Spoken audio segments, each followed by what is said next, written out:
In this lesson, we're going to be looking at why the fetal and the baby's circulatory systems differ. The learning objectives for today's lesson are to be able to describe and explain the changes that occur in the circulatory system of the newborn, referring to the key structures, the ductus venosus, ductus arteriosus, and the foramen ovale. Now, when we look at the fetal circulatory system, we need to note that the lungs are not working while the fetus is in the womb. So these organs are still growing and developing, and they will be functional when the baby is born. However, when they are in utero, the placenta delivers all the oxygen and nutrients, therefore those lungs don't need to be inflated. Furthermore, the lungs can't be inflated while the fetus is in utero because they are surrounded by amniotic fluid. So it would be catastrophic for them to start breathing in that liquid.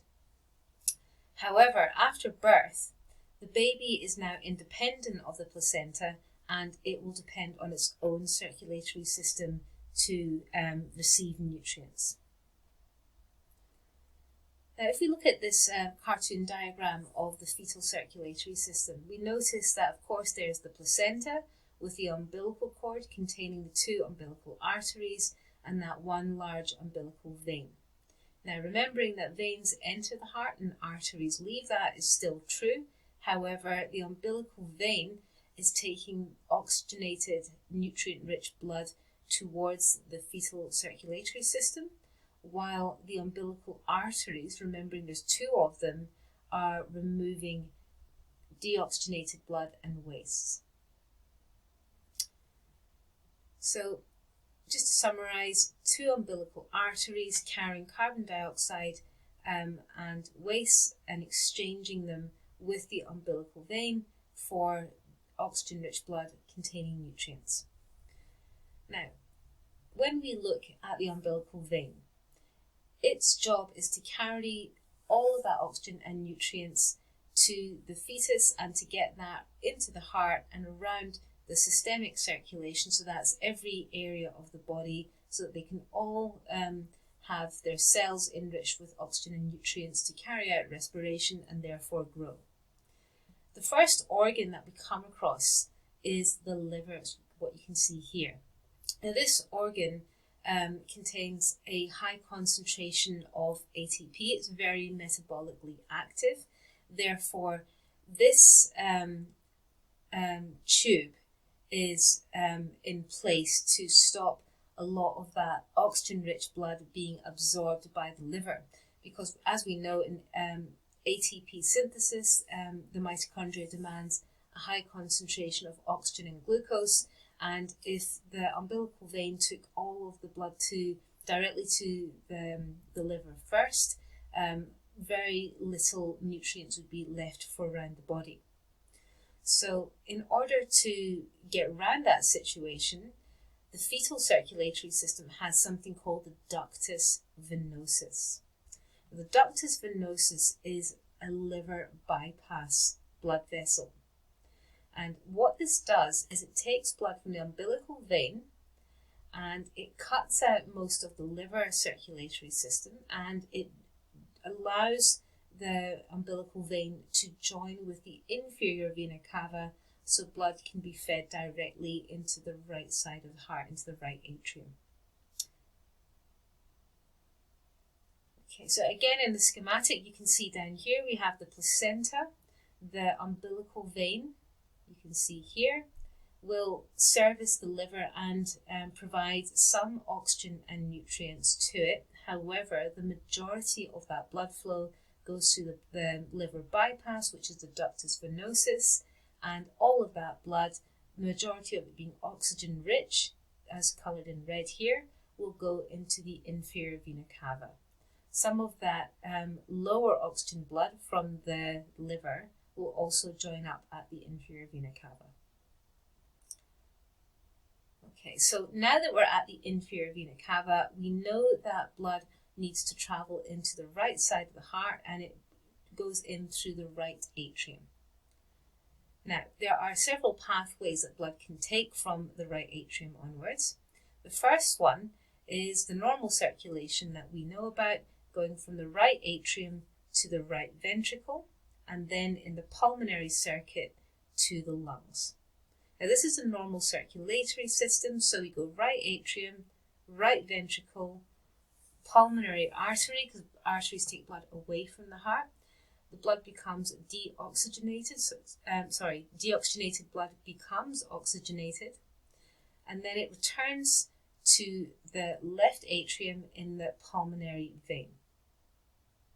Now, the majority of the circulation from the right ventricle and the right atrium actually doesn't go to the lungs. We have two other mechanisms by which blood skips that lung circuit. And the reason for that is because the lungs, as I've mentioned before, are not inflated, so they're not functioning yet. So because the lungs are collapsed, similar to a balloon that's just flat, doesn't have any air in it, it's going to be really hard to get things in there, and that is called resistance to blood flow. So trying to get blood to flow into a collapsed blood vessel is really difficult, and therefore only about 8% of blood actually goes through the pulmonary circuit. It's enough to keep the lungs developing and growing. Second circuit that we need to look at that is different from the normal baby adult circuit is the blood going from the right ventricle, missing out the pulmonary circuit, so right ventricle, and it goes directly across to the aorta via this bypass called the ductus arteriosus. So the ductus arteriosus is another bypass, and this time we are bypassing the pulmonary circuit in the lungs. So what's actually happening is blood from the right ventricle here skips right across to the ductus arteriosus and then to the aorta. And what is happening is that blood from the pulmonary artery flows directly into the aorta, and what we are doing here is we are ensuring that most of our oxygen-rich blood gets around. The third type of bypass goes directly from the right atrium through to the left atrium, then to the left ventricle, and then onto the aorta and the systemic circulation. Now, this is where the majority of blood flows, and it's the fastest way of getting oxygenated blood from the mother in the placenta right through to the fetal circulatory system. So between the two atria, we have a hole in the heart called the foramen ovale, and this skips out the pulmonary circuit completely. So there's no need for the ductus arteriosus by using this system. However, some blood still has to go to the pulmonary trunk, and some blood will still go through to ductus arteriosus. This diagram just illustrates how that circulatory system looks in a very simple fashion. So we have the umbilical arteries, just shown as one for simplicity, leaving the fetal circulatory system, and we have the umbilical vein entering the fetal circulatory system. We have the liver shown here, and we have the ductus venosus, which is the liver bypass, showing, and this blue line is showing the way that the blood is directed away from the liver and into the right atrium. After we get into the right atrium, that blood can flow down into the right ventricle and then out through the ductus arteriosus and around to the aorta. Some of that blood, about 8% remember, will travel from the right atrium through to the pulmonary circulation, and that's just enough to keep this organ functioning, alive and growing. And the rest of that blood will then do the normal circulation in the left atrium, left ventricle, and then aorta. Finally, the majority of the blood simply travels from the umbilical vein via the ductus venosus into the right atrium, and then skips across through this hole in the heart, the foramen ovale, into the left atrium, and the normal circulation continues from there.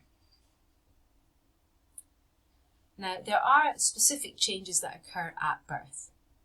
Because the fetus is now independent of the mother and no longer relies on the placenta for nutrition and oxygen, the blood must now flow to the lungs and the liver as these organs are becoming fully functional and operational. Now, what causes this circulation to change is a number of factors.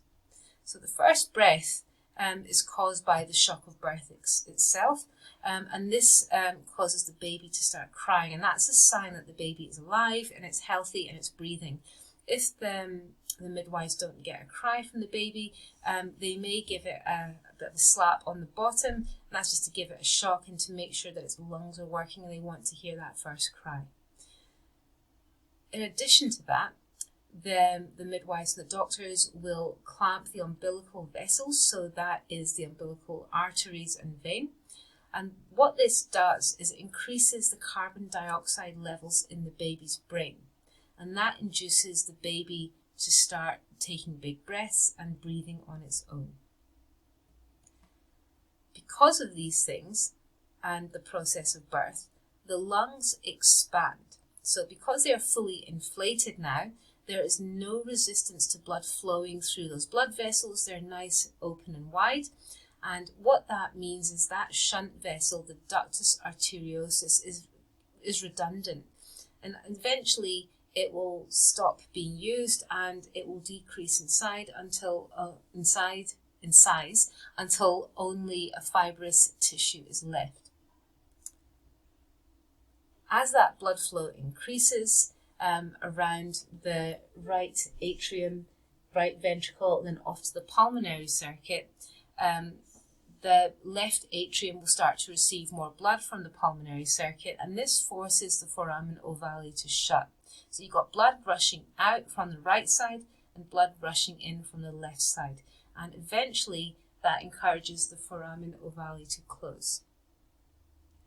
And in this diagram you can see that the ductus venosus, that liver bypass, the ductus arteriosus, that's the lung bypass, and the foramen ovale completely seal over, and here we have the normal circulation of the human body.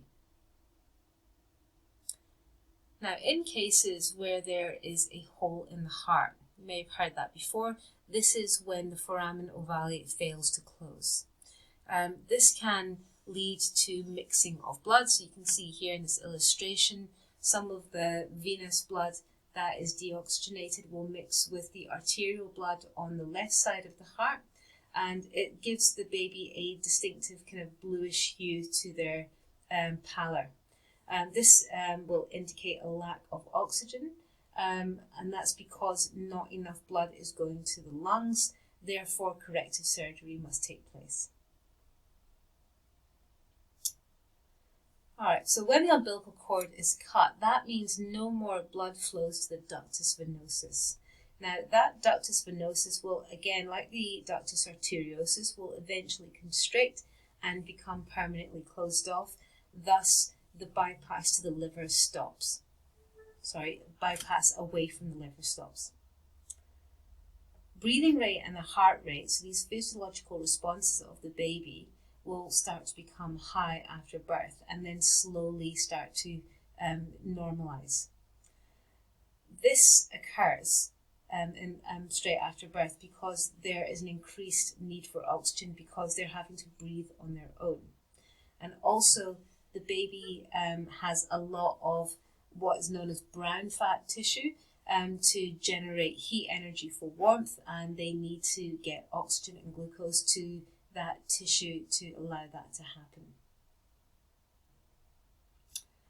Alright, so in this image and this little animation, we are just showing the circulatory system, and this is what happens in the fetal circulation. So again, from the umbilical vein, we have the ductus venosus, that's the liver bypass, so that bypass vessel joins with the inferior vena cava, delivering oxygenated blood, the majority of which goes through the foramen ovale and then to the aorta. Some of that blood will go through the normal circuit from the right atrium, right ventricle, and then it will bypass the lung circulation through the ductus arteriosus, and that will again take blood to the aorta. Some of that blood, as we've said, will just go on the normal pulmonary circuit and then enter the left atrium, left ventricle, and then go around the body. If we look at that same animation of the circulatory system after birth, we can see that the ductus venosus is now a redundant ligament. You can see that there's no blood flowing through there, and that blood is indeed flowing through the liver, which is now fully operational. Blood is flowing from the right atrium, right ventricle, and then exchanging gases in the lungs as normal, and that oxygenated blood is then flowing into the left atrium, left ventricle, and then through the aorta. So the ductus arteriosus is now ligament, and the foramen ovale has completely sealed off. Okay, so that's the end of this lesson on the circulatory system.